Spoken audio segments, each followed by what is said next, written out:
This video contains coarse language and content that may disturb some viewers. He defended his actions as reasonable.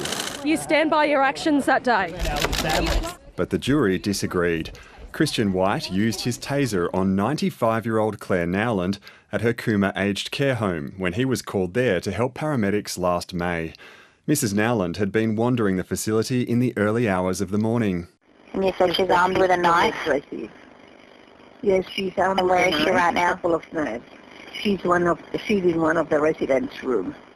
Before he used the taser, White said, "Nah, bugger it," as she was slowly shuffling towards him and paramedics. Mrs. Nowland fell and died from an inoperable head injury nearly a week later.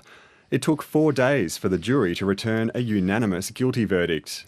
The court has found Claire Nowland died as a result of the actions of a police officer. This should never have happened. Mr. White, what have you got to say to the Nowland family?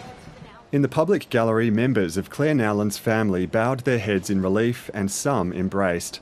They'd sat through confronting evidence, including body cam footage showing the moment the taser was used. Today, the family thanked the judge and jury for carefully considering the matter. The family will take some time to come to terms with the jury's confirmation that Claire's death at the hands of a serving New South Wales police officer was a criminal and unjustified act. His employment, in terms of his ongoing employment, is also subject to a legal process, and that will follow, and I expect to consider that matter next week. The 34-year-old now faces the prospect of being taken into custody as early as tomorrow.